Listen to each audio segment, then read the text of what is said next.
We interrupt this program with a special bulletin. America is now under martial law. All constitutional rights have been suspended. Stay in your homes. Do not attempt to contact loved ones, insurance agents, or attorneys, or imaginary internet friends. Shut up. Do not attempt to think, or depression may occur. Stay in your homes. Curfew is at 7 p.m. sharp after work. Anyone caught outside the gates of their subdivisions after curfew will be shot. Remain calm. Do not panic. Your neighborhood Oath Keepers officer will be by to collect urine samples in the morning. Anyone interfering with the collection of specimens will be shot. Houses will be inspected for trace elements at noon. Anyone failing to display the mandatory embossed black velvet Mexican-style painting of Elon Musk on their living room wall will be shot. To further protect private property against terrorist attacks and stains from being touched by people with illegal skin, cameras and surveillance equipment will be placed on all lamp posts and streetlights. Anyone failing to attend morning school prayer and prescribed worship services on Sunday will be promptly arrested and dispatched to a re-education resort. Stay in your homes. Remain calm. The number one enemy of progress is questions. National security is more important than individual rights.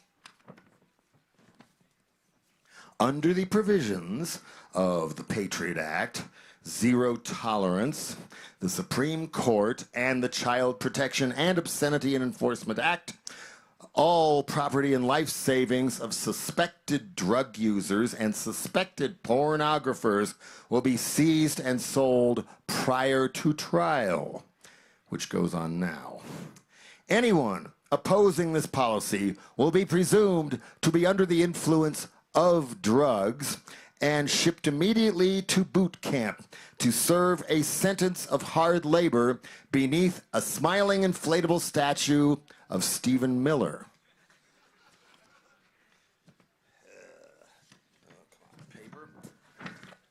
Anyone failing to show their papers proving 100% pure Nordic Caucasian citizenship will be detained indefinitely and separated from all family members in a privately operated facility prior to deportation. All illegal non-citizen children will be seized and sold to private converted animal kennels and online hunting ranges until they are forgotten. Sports broadcasts will proceed as scheduled. No more than 2 people may gather anywhere without permission. Use only the drugs prescribed by your coach, your boss, or your supervisor. Shut up. Be happy. Obey all orders without question. Shut up. The comfort you've demanded is now mandatory. At last, everything is done for you.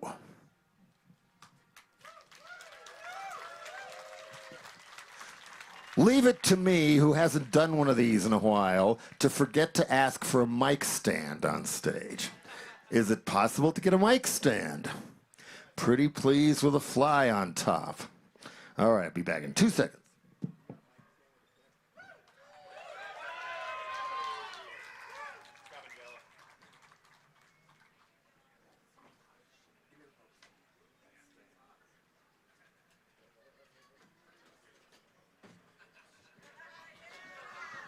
Okay. Now, first of all, how many of you are from this area? How many of you are from Colorado? Let's start there. How many of you are from the Colorado Springs area?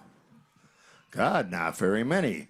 But how many of you have been to Manitou Springs? How many of you have been to these ancient cliff dwellings in Manitou Springs? Aha. Well, have I got a story for you. Somewhere in this brochure I found at a hotel in Pueblo, these actual ruins, 1100 to 1300 AD, provide a spectacular backdrop for the colorful Indian dancers. And it looks like it's awfully well preserved and put together, doesn't it? Well, one of the people working as a construction worker to put himself through Colorado College, who thankfully took him in when he showed up off a farm in Iowa, was my grandfather, who later ran the physics department at CC for who knows how long. The point being, these are totally fake. And they were built maybe, I don't know, maybe before World War I. I don't know. And my uncle said, well, actually, the bricks are probably real and were just pilfered from other ruins in southern Colorado. Anyway, he forbid his own sons, my dad, my Uncle Wes, and then the youngest was Uncle Gary, who told me about that stuff, were forbidden to go there by their father. They're fake! They're fake! Just remember that story next time you see that place or whatever, and have a good yuck over that one. Yeah. How many of you are native to Colorado? A few, okay. Maybe you actually live out of state and just showed up to see some band you're into or something. And that's what I did, and this time they're letting me do stuff too. Thank you to King Giz and band management crew. I've also been told by somebody who's a veteran of old Grateful Dead concerts and things on a variety of visions going on that this is way better run than any of that was. You got general stores, you got merch booths, you don't have people dropping dead or doing weird things all over the place, and you don't have to listen to the Grateful Dead. But anyway, yeah, there's all kinds of weird history in this state. Many a mining boom, they found Golden Cherry Creek, and eventually Denver was built, named after a then territorial governor named Governor Denver.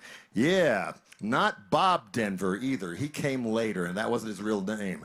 But, and there are all kinds of, like, one of the big barons in Denver was named Haw Tabor, H-A-W Tabor, and his money was in silver. He made a hell of a lot of it, and to the point where he could scoop up the hottest babe in town, married or not, to the woman who knew the numbers and stuff. And she went by Baby Doe. So eventually, Haw divorced his wife and married Baby Doe. And not that long after that, Congress passed a new law about the price of silver, and his whole fucking empire collapsed overnight. He tried to make a go of it, eventually got a job working in the post office. And then he got sick, and on his deathbed, he told Baby Doe, whatever you do, guard the matchless mine. He thought that one could come back. That's right. I think it's even inside the city limits of Leadville. So Baby Doe went up there and had her shotgun and everything and sat for, what, 10, 20 years, maybe more. Their clothes wore out and everything else, guarding the matchless mine. Eventually, to the point where she'd really lost her own matchless mind and was seen wandering around Leadville in freezing Leadville cold at night with newspapers for shoes and stuff. And eventually Baby Doe died. But that's, and oh, they had a daughter who called herself Silver Dollar, who tried to become an actress in Chicago, but and there was another sister too, I don't know. And more weird Colorado is, I not only grew up in Boulder, born, raised, and escaped, right down from Chautauqua. Boy, do I miss the days I could just go in there in the middle of the moonlight, do all those trails, have it all by myself, and not have to worry about bears and mountain lions, which now come down the alley to visit the old family home every once in a while, as do the bears. But right nearby, maybe a 10-minute walk, about 6 shorter blocks, the Jean-Benet Ramsey house.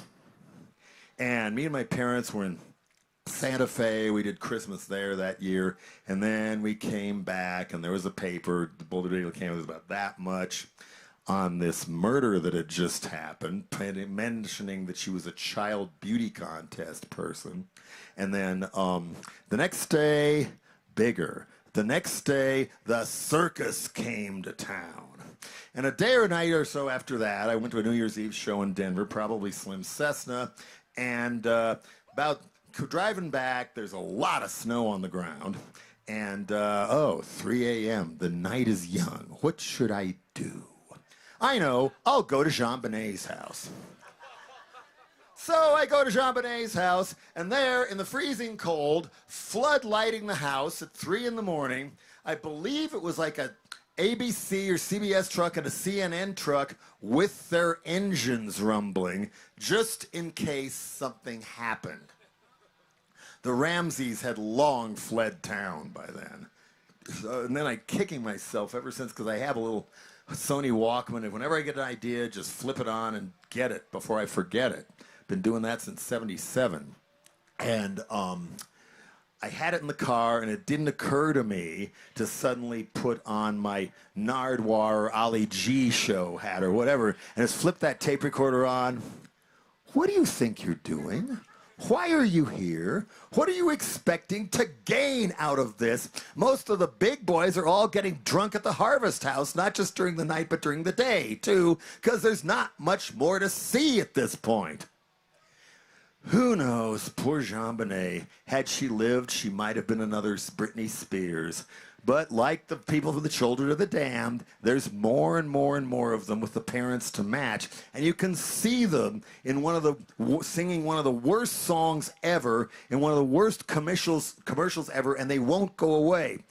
Johnny, 1877 cars for kids. Give us money, baby. And then, and we also like to take real estate and property. Like, you greedy motherfuckers. $25 in the mail isn't good enough for you. They want the whole fucking car.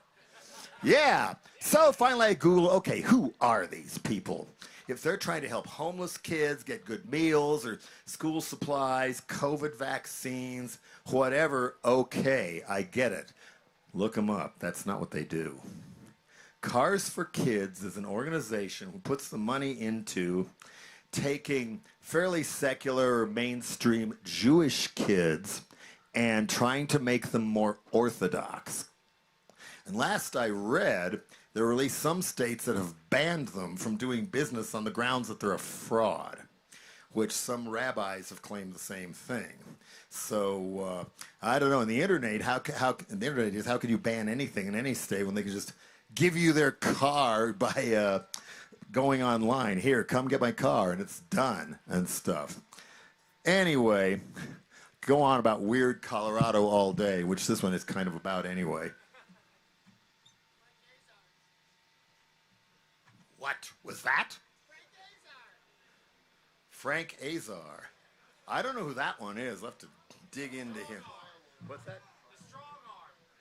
Okay, I don't know that one. I actually live in San Francisco. I'm just back a lot these days. Anyway, I'd much rather see Giz at Red Rocks or here than some of the other places they play closer to home. Anyway, okay, here we go. Buy my soda, said the Moose Diarrhea salesman. And we did. We all did. When we brought it home and opened it, it was not what we thought we were getting. And instead of searching for what we really had in mind, we settled for searching for another Moose Diarrhea salesman. I remember how disappointed I was when my family brought home our first TV. Yes, we're talking important Colorado history here. But I was bummed out about it because it wasn't black. It was black and white. You turn but when we were at the store, you turn the TV on, it was color. And there was President Kennedy on the screen. Row upon row of him, all the way to the ceiling. Look, Eric, there's President Kennedy. See, that's President Kennedy. Hi, President Kennedy. I toilet trained late. On June 17th, 1963, the U.S. Supreme Court gave me the best birthday present a 5-year-old kid could ask for. They outlawed prayer in public schools right before I started kindergarten.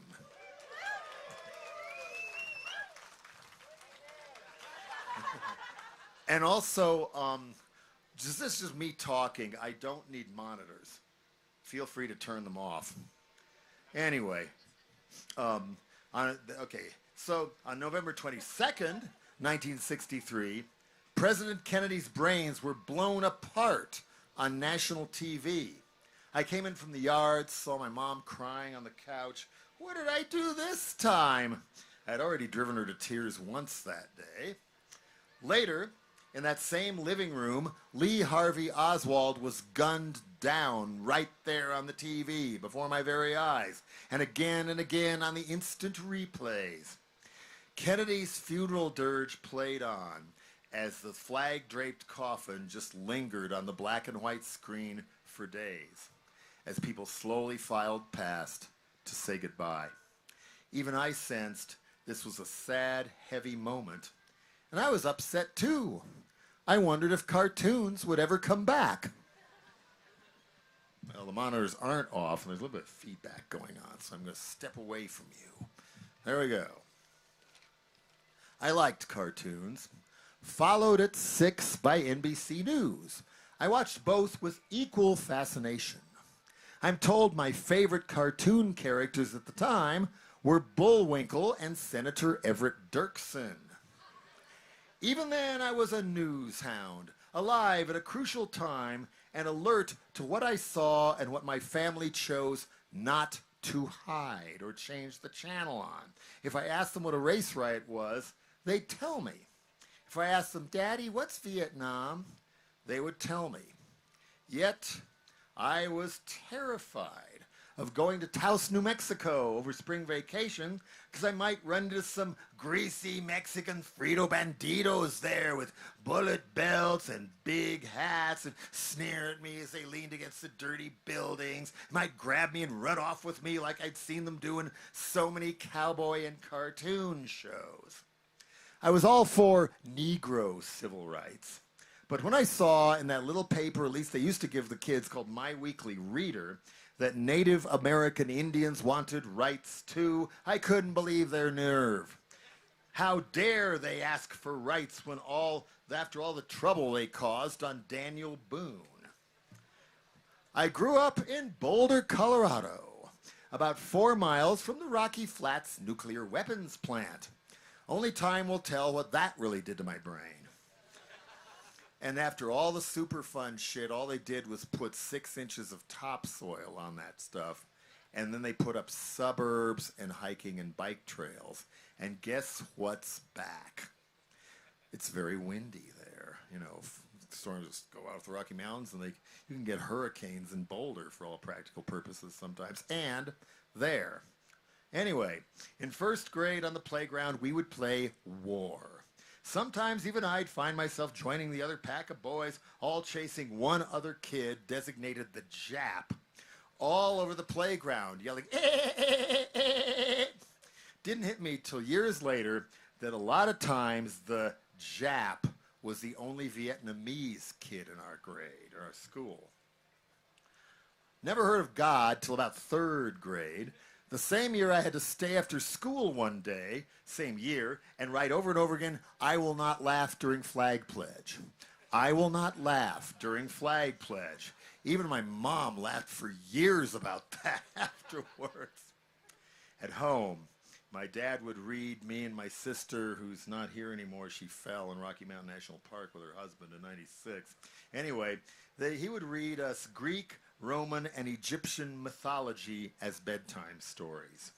And I had a choice to decide on my own whether or not to believe in gods. I'm very grateful for that.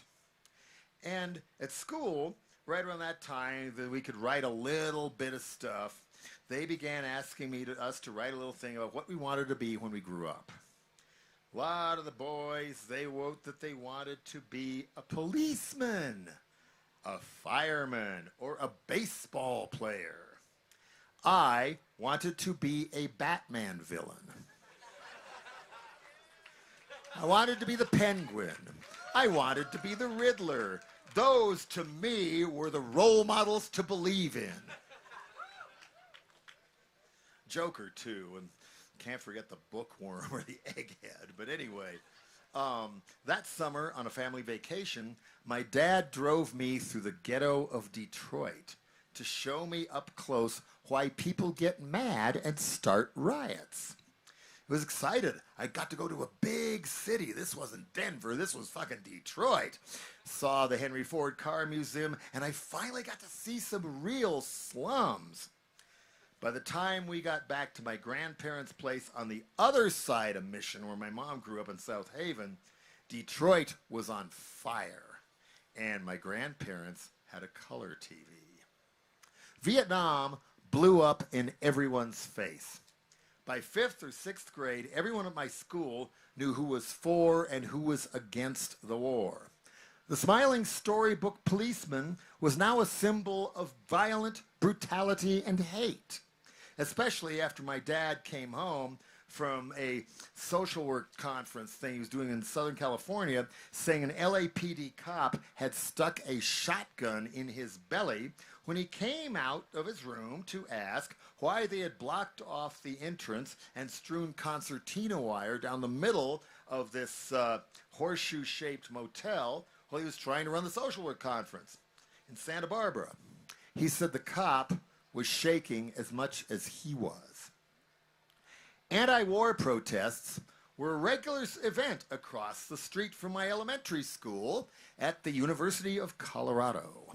Somewhere I still have my student strike band souvenir. I was one of the first kids in school to have long hair, paid for it too. Somewhere around then was when my parents first started boycotting Coors beer. One night, one of my mother's student employees at the university, the interlibrary loan office at CU, showed up at the front door of our house, out of breath from running, frightened out of his wits. He was about to get picked up and dragged away as a draft dodger. I was the only one home. Then one spring morning, my 6th grade teacher had the gall to start off the class by praising the National Guard for shooting 4 anti-war protesters to death at Kent State. Something inside me snapped. Something inside me said, "This will not stand. This will not stand." Not for me anyway. Not now. Not ever. To rub it in, they forced us to sing almost all patriotic songs in the spring music program that year, but I had a way of getting back at them. I was the worst singer in the class. And the rocket's red glare, you know, that. In 7th grade geography class, there was a long, detailed unit on Soviet communist propaganda techniques, how their government chose people's careers for them, how they manipulated the masses through billboard slogans and slanted news reporting that didn't even bother to tell people what the government didn't want people to know, how their school books rewrote history, said a Russian invented the light bulb. So the next year in 8th grade, I thought to myself, I wonder if these same propaganda techniques are in the American history textbooks too. What do you know? They were. Columbus discovered America. Eurocentric land grab speculators and religious fanatics came to visit and decided to stay to make the so-called New World civilized. It was bad enough finding out there wasn't a Santa Claus Then I found out that George Washington and Thomas Jefferson and Patrick Henry owned slaves. And that patriotic heroes of the American Revolution like Paul Revere, John Hancock, Samuel Adams were by modern definition terrorists. And found out in 2012 that the Canadians were celebrating their 100th year of independence by beating back the Americans, who apparently wanted to pull a Trump and take Canada in that war. We're not taught that. Canadians are. What is true? I wasn't there. And then my country was founded by agribusiness plantation pot growers. Yeah, Washington and the rest, they grew hemp. Who didn't feel like paying taxes, if that sounds familiar. And that those pilgrims with the Guns N' Roses hats we had to draw pictures of in elementary school before every Thanksgiving were as whack out of their mind as Pat Robertson, or should I say the Taliban, and later gave us the Salem witch trials. That Father Sarah and the Conquistadores and the Yankee cavalry weren't so civilized towards the natives after all. Did a Russian really invent the light bulb? How will we ever know? Much later, I found some old issues of Fortune magazine from early 1941. It was a really big-ass magazine then, real thick, full-page ads from all those corporations we know and love today, bragging about all the money they were going to make once America entered World War II. Then I found out that Ford and General Motors helped supply both the Allies and the Nazis, and then General Motors sued the American government after the war for bombing their munitions factory in Dresden, and won. When I was 15, starting high school, I got called into the counselor's office. He somehow managed to have a comb-over on both sides, woven in the middle like a talking Brillo pad or something. Looked like a reptile, too. Eric, it's time for us to sit down and plan your career. What? I'm only 15. What about exploring? What about adventure? What about life? I don't want a career. I hate work. But Eric, look, we have a special hookup to the big computer out at the IBM factory in scenic Niwot, Colorado. You just tell the computer your skills. Do you have any hobbies, Eric? Tell it what you think you might actually be able to stomach doing the rest of your life in an age when meaningful work was already a luxury, and the computer will choose your career for you. Cool. So I tried my sincere best. I entered in, multiple choice, little dots, my life story, my interests, said I like theater, broadcasting, music, forensics, all the cool classes that are getting cut out of the schools because people are too greedy to pay taxes to keep them up, and then the first to complain when their kids come out the other end after a high school senior, all stupid and violent. I was good at English, social studies, maybe math, and the computer clinkety-clunked for a while, as I used to do back then, and then spat back on one of them punch cards that only the Brillo pad man could read, that I should be spending my high school years studying to become a dental hygiene assistant. With a life like that, I guess I should look forward to it. I guess I should stick to daydreaming. That great sin of the American education system that I first got yelled at for and dragged around the class by the hair in second grade. Daydreaming of a far-off Walter Mitty, Cinderella ambition like starting a band. But that's just a dream, because this is the 1970s. The super, stupid, boring 1970s.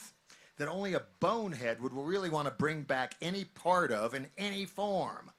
When we were coming of age, our 70s show, we weren't dazed and confused. We were disgusted. We missed the 60s. All that fire, all that promise, all that fun, mellowed out, left unfinished, paved over and dumbed down, sold back to us as was now called yuppies. But rock and roll had been reduced to a spectator sport. when the so-called alternative scene that so many take for granted today did not exist. There was no punk rock. There was no hip-hop. There was no indie anything. Underground, garage bands, independent records, zines, discs, let alone Bandcamp and the internet and social media were totally unheard of. In Colorado, you either sounded as horrible as the Eagles or you didn't play. Music was for mature adults, special people with connections who'd paid their dues and could all play as good as Jimmy Buffett. The few friends I knew who played instruments at least talked about trying to start a band, but where would we play? What would we play? Maybe cover some songs by Deep Purple? I'd practice singing on the way to school till I could even hit the high notes in Child in Time. Then, how do you think it felt that right when I was getting into Iggy and the MC5, they were chucking Black Sabbath for Emerson, Lake and Palmer, jazz fusion, and yes! The only band on earth worse than the Grateful Dead, but that's just my opinion. I was a virgin till I was 19, in part because the intelligent hippie chicks I'd get crushes on were mostly into stuff like James Taylor and Cat Stevens. Being a shy, self-conscious dork with no social skills probably didn't help either. But James Taylor and Cat Stevens, ugh! Give me loneliness and a vivid imagination any day. Now at least I'm a shy, self-conscious dork with no social skills, except on stage. And I got a hell of a calling card to hide behind now, don't I? The name Jello Biafra was picked almost at random out of a notebook. Me and my old friend John Greenway, who wrote the original lyrics to California Uber Alice, sat around one night in Boulder making up names for bands, names for people in bands, names for songs, and I liked the way the two images collided in the mind. It seemed to have more staying power than smegma pig vomit.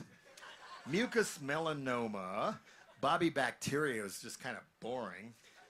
The other one's in there. On the other hand, imagine when I was on Oprah Winfrey with Tipper Gore as she introduced with her smile, and in this seat, smegma pig vomit.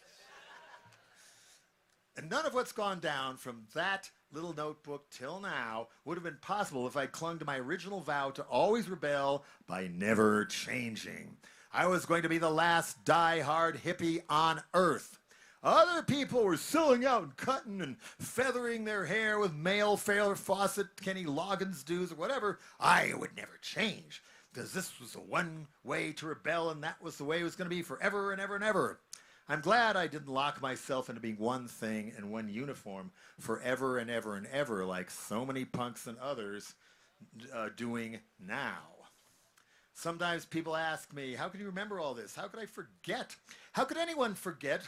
It makes me really sad and a little alarmed when somebody my age I haven't seen in years tells me I remember more of their own childhood than they do. That they have no tangible personal memories of Vietnam or even Watergate, and that homeless was not considered normal until Reagan got in. We were 16 by then. It was on everybody's lips. Senator Sam and those hearings were the best reality show in the history of television, and President Richard Nixon was going down. Justice actually worked, sort of. But some know, some tell me I don't remember much of anything back then. I guess I had a bad childhood. But if I start humming a TV commercial nobody's heard in decades, bing, they remember it. Why? On my 14th birthday, future sham cult figure G. Gordon Liddy and his CIA renegade friends were caught red-handed in the Watergate apartment building, breaking into Democrats' headquarters in what supposedly was a clean election, and what supposedly was a free country. Burned out from stopping Vietnam or not, people fought back. We were pissed. But did we remember? Contragate is even still with us. And Iraq, even worse. Gitmo, even worse. January 6th, long term, even worse. And Bill Clinton's penis, at least that never killed anybody. Now it's not just government dope dealing, killing hundreds of thousands of people for oil, thus making terrorists stronger while the world burns from climate collapse. And now we even put people in concentration camps and just sit on the sidelines pretending not to cheer as Israeli's government commits total fucking genocide in Gaza. Now, everywhere you look, every level of government, it's not just one Nixon, it's a whole army of Nixons, now morphed into a whole army of Trumps. The mask is off again. This time we embrace the face. I wonder why these things just don't register anymore. A few years ago, I couldn't even get kicked out of jury duty when I showed up to court wearing a Millions of Dead Cops shirt every single day. Nowadays, people are asleep. Nowadays, we're programmed to believe that Donald's psycho tweets and Ghost of Jeffrey Epstein and Keeping Up with the Kardashians are bigger, more important things to worry about than the ongoing coup going on right now, where Trump doesn't even want to be Orban anymore. He wants to be Pinochet. Just getting started. The missing trillions of dollars stolen by organized gangs of banksters and military contractors in the great Reagan, Clinton, Bush, yes, Obama, Trump swindle still going on. Money we could be using for solving real problems right now.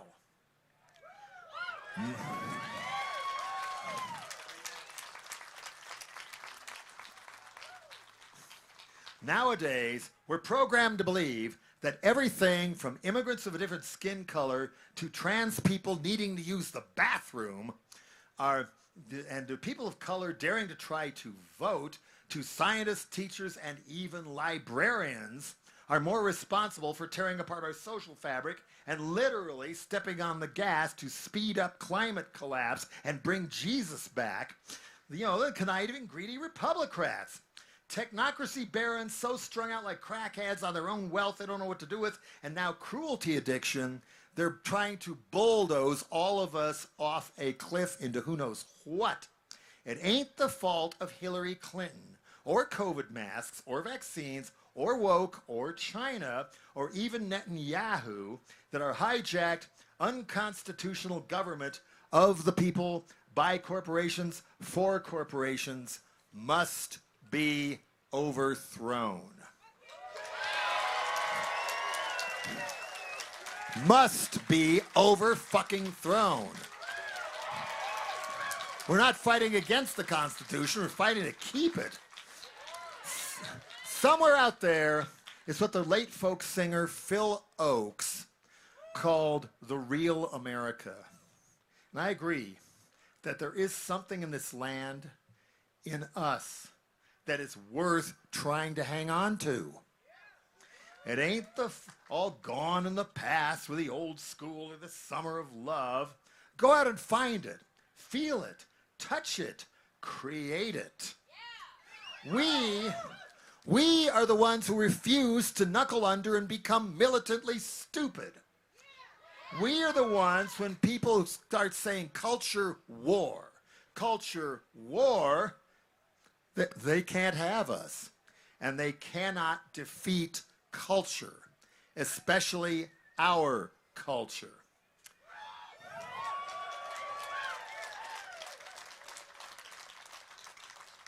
What's ahead? It ain't pleasant, and it's gonna get worse, but it sure as hell ain't gonna be boring. Buy my soda, said the Moose Diarrhea salesman.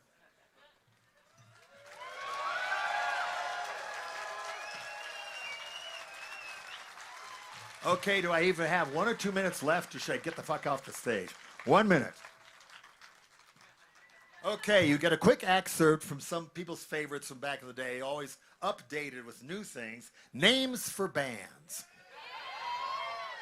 Are you as fed up as I am with people with increasingly dumb band names, even from before? Minus the Bear, Suddenly Tammy, Taking Back Sunday, Peekaboo Theory, the Goo Goo Dolls, or so-called punk bands being called Good Charlotte or Knapsack, or real big political statement, Soda Pop Fuck You. Australians have long bucked this trend. Not just King Gizzard and the Lizard Wizard, but Lubricated Goat, Ku Klux Frankenstein, the God Botherers, the Slug Fuckers, people with chairs up their noses, too much hair for the BBC, new skids on your jocks, they might be vaginas, and more. So why be another band just to call yourself some stupid ass thing? And now I find out there's some stoner rock band or something who didn't even bother research that somebody else already called themselves Magma, and they're one of the best bands that ever existed. The only other band besides the Giz I will fly to see is Magma. They're still good. But why use those dumb names when you could use names like Dyke Van Dyck, Foot in Every Orifice, Dracula Was Gay, Witch Penis, Great Wall of Goat Urine, Republican Buttocks, Diaper Full of Bibles, Metalaban, John Wayne on Acid, Rock Against God, 1 Million Dead Republicans, Magic Mullet, Drunk Drivers for Jesus, Lactating Pentagrams, The Pope Molesters, Illegal Skin, Bono's Charred Remains, Jean-Benet Milosevic, The Crotch Puppets, White Sambo, Peppermint Leprosy, Manatees on Mars, Hijovi Smegma, or the Ku Klux Flintstones. Thank God for syphilis. The Janitors of Anarchy, Pimples and Prozac, the Stillborn Osmonds, Rodney King Halloween Masks, Dick Cheney Kills Kittens, Salted Embryos, Dyslexic Swastika, Old People with Boob Jobs, Infants on Pitchforks, The Gingerbread Werewolves, Satan's Buttermilk, Concrete Goat, Phantom Stab Wounds, Moms That Snore, Viagra Thieves.